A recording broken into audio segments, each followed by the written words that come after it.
Hi bookworms, welcome back to my channel. Today I'm going to share some fall book recommendations.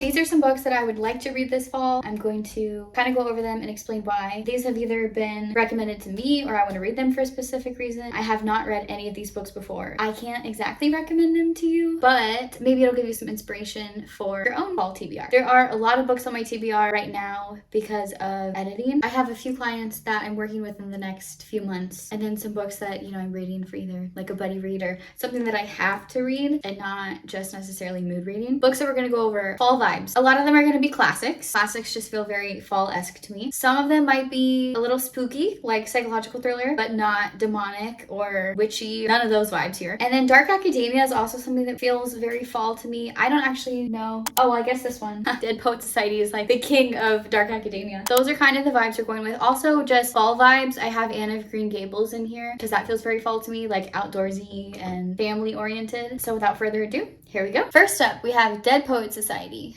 I have seen the movie. I haven't read the book. This was like, I think it was like $9 at Barnes & Noble one day or something. So I want to read it. Here is the synopsis for anyone who's interested. Claude Anderson and his friends at Welton Academy can hardly believe how different life is since their new English professor, the flamboyant John Keating, has challenged them to make your lives extraordinary. Inspired by Keating, the boys resurrect the Dead Poets Society, a secret club where, free from the constraints and expectations of school and parents, they let their passions run wild. As Keating turns the boys on to the great words of Byron, Shelley, and Keats, they discover not only the beauty of language, but the importance of making each moment count. But the Dead Poets' sledges soon realize that their newfound freedom can have tragic consequences. Can the club and the individuality it inspires survive the pressure from authorities determined to destroy their dreams? I don't know if they can do that, but it definitely destroyed my tear ducts when I watched the movie. Am I crazy, or is this a typo? Is there another way to spell resurrect? Anyway, moving on. Book number 2, Frankenstein by Mary Shelley. This is actually a copy that belonged to my sister. I'm pretty sure I posted about this on Bookstagram actually. There are some little notes in here. That's definitely her handwriting, which is really cool. No idea what that means yet in the context of this story, but I'm really excited to see notes she put in here. For those of you who don't know, my sister passed away in 2019, so this is really special and I'm excited to read it. The story of Victor Frankenstein and of the monstrous creature he created has held readers spellbound ever since it was published almost 2 centuries ago. On the surface, it is a novel of tense and steadily mounting horror, but on a more profound level, it offers searching illumination of the human condition in its portrayal of a scientist who oversteps the bounds of conscience and of a monster brought to life in an alien world, ever more desperately attempting to escape the torture of his solitude. A novel of hallucinatory intensity, Frankenstein represents one of the most striking flowerings of the romantic imagination. This sounds perfect for spooky vibes. Up next, and a little different than the others on the list so far, we have Anne of Green Gables. So many people have recommended this book to me. I still haven't read it, but I do have a copy, so we're gonna see. When Anne Shirley arrives at Green Gables Farm on Prince Edward Island, she surprises everyone. First of all, she is a girl. Marilla Cuthbert and her brother Matthew had specifically asked for an orphan boy. She has bright red hair that won't manage and a mouth that won't shut. Nothing will ever be the same at Green Gables. A favorite story of generations of girls ever since it was first published in 1908, Lucy Maud Montgomery's classic story of one girl's profound effect on a small Canadian community has stayed in print for nearly 100 years and has been made into a popular TV series and even a musical. Oh, there's 8 novels about Anne Shirley, and the author lived on Prince Edward Island in Canada, just like Anne. That's pretty cool. I know my friends will be very happy that I am finally reading this, so hopefully we'll actually get to these books this year. A little life. I'm actually really scared. I don't know. I've heard some people say that they didn't really like the book, but the people who enjoyed it crying their eyes out sobbing, so I guess we'll see. A Little Life follows 4 college classmates as they move to New York in search of fame and fortune. While their relationships, which are tinged by addiction, success, and pride, deepen over the decades, the men are held together by their devotion to the brilliant, enigmatic Jude, a man scarred by an unspeakable childhood trauma. A hymn to brotherly bonds and a masterful depiction of love in the 21st century, this stunning novel is about the families we are born into and those that we make for ourselves. Childhood trauma, found family, male friendship. What more can you ask for? This is a book that I've seen on Bookstagram. I think that's actually how I found it. If We Were Villains. I got it from Barnes & Noble, but I think this is how I heard about it. Also like spooky psychological thriller vibes. Enter the players. There were 7 of us then, 7 bright young things with wide, precious futures ahead of us. Until that year, we saw no farther than the books in front of our faces. On the day Oliver Marks is released from jail, the man who put him there is waiting at the door. Detective Colburn wants to know the truth, and after 10 years, Oliver is finally ready to tell it. A decade ago, Oliver is one of 7 young Shakespearean actors at the Lecture Classical Conservatory, a place of keen ambition and fierce competition. In the secluded world of firelight and leather-bound books, Oliver and his friends played the same roles on stage and off. Hero, villain, tyrant, temptress, extra. But in their 4th and final year, good-natured rivalries turn ugly, and an opening night real violence invades the students' world of make-believe. In the morning, the 4th years find themselves facing their very own tragedy and their greatest acting challenge yet, convincing the police, each other, and themselves that they are innocent. This is giving me Only Murders in the Building season 3 vibes, where they have to play the one that Paul Rudd is in. Okay, I'm getting more excited for that now. Dracula, another classic. The quote on the back of this book is,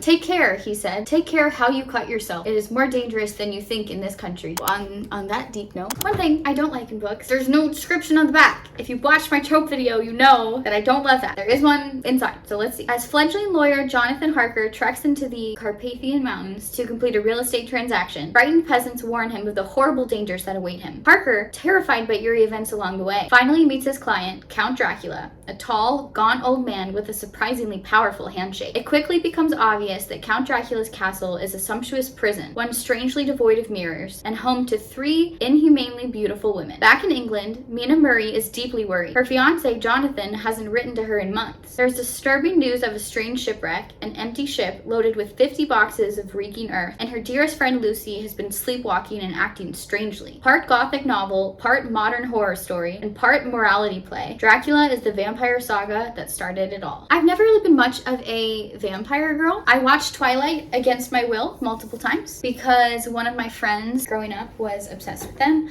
so we watched them a lot. I didn't really like them. I don't even think I ever tried to read the books because I didn't enjoy the movies. I guess I watched those kids shows and movies like My Babysitter's a Vampire, or actually there was one I really liked, a Halloween movie. I think it was like The Little Vampire or something, but I didn't like it because of that. I guess I just liked the movie. I never watched like Vampire Diaries or anything like that. I don't know, maybe Dracula will be different. It's a classic, right? It's gotta be better. Next up, we've got Wuthering Heights by Emily Bronte. I haven't read a novel by either Bronte yet, but 2 of them make an appearance on this list. These are beautiful and all wrecks. I don't actually know what these are about. I just know I want to read them, so we're gonna try and see, but I'll give you guys the quote on the back. "Be with me always, take any form, drive me mad. Only do not leave me in this abyss where I cannot find you." Honestly, mood. Separation anxiety, check. Up next by Charlotte Bronte, we have Jane Eyre. I don't think I actually knew how to pronounce that name until I told my mom I bought this book, and she was like, "Jane Eyre?" And I was like, yeah, that. "It is in vain to say human beings ought to be satisfied with tranquility. They must have action, and they will make it if they cannot find it." True. I also don't know what this one's about, but based off of that quote alone, I'm excited to read it. Last but not least, we have The Fury. I'm actually very sad because while I was bringing these books in here, I dropped some of them. And look, it's a hardcover and it's a signed copy, okay? I pre-ordered this because this is one of my favorite authors. I dropped the books and look at that. You guys see that? So sad. It's so obvious too. That's okay. Again, nothing on the back, but there is something on the inside of this one. This is a tale of murder. Or maybe that's not quite true. At its heart, it's a love story, isn't it? Lana Farrar is a reclusive ex-movie star and one of the most famous women in the world. Every year, she invites her closest friends to escape the English weather and spend Easter on her private Greek island. I tell you this because you may think you know this story. You probably read about it at the time. It caused a real stir in the tabloids, if you remember. It had all the necessary ingredients for a press sensation: a celebrity, a private island cut off by the wind, and a murder. We found ourselves trapped there overnight. Our old friendships concealed hatred and a desire for revenge. What followed was a game of cat and mouse, a battle of wits, full of twists and turns, building to an unforgettable climax. The night ended in violence and death. But who am I? My name is Elliot Chase, and I'm going to tell you a story unlike any you've ever heard. Are you kidding? The Silent Patient is one of my favorite books of all time. I didn't love that it was not closed door, but I loved everything else about it. I also read The Maidens pretty quickly after it came out with Between Pages, who I talk about a lot. It wasn't as good as The Silent Patient to me, but I really like the way this author writes. I like that it's heavy on the psychological and not just thriller part. A lot of his characters are therapists, so they're very involved in mental health. I like the Greek mythology that's included in a lot of it. I like the dialogue that they write. I like the way he incorporates so many like red herrings and you have no idea what's going on. That's what I want out of a thriller. Like, I want to be guessing the whole time, trying to figure out what's happening. And he always does that. I'm really excited to read this. And I think that was the last one. That was bothering me, so we had to fix that. If you didn't know, I have diagnosed obsessive compulsive disorder. Like I said at the beginning, there are a lot of books that I need to get through instead of just mood reading, but these are books I'd really like to read this fall. If you have any recommendations for me, please send them, whether they're classics or fall, like Gilmore Girls vibes, or psychological thrillers or dark academia. Anything that is spooky but not demonic or witchy or paranormal, send them to me, please. I would love to read them. Yeah, so I am currently reading, I think I have like 6 arcs or beta reads or alpha reads or books that I have to edit this month. So I'm gonna try my best to get through those and then we'll go from there. I did finally finish Happiness for Beginners. If you are keeping up with my TBR jar video, I did finish that one yesterday. I loved it. It was really good. That's 2 Catherine Center books that I've read so far, and both of them have been incredible. I do want to keep reading hers. I think I have The Bodyguard on my TBR cart right now. We're gonna go from there and we will see. Thanks for being here today.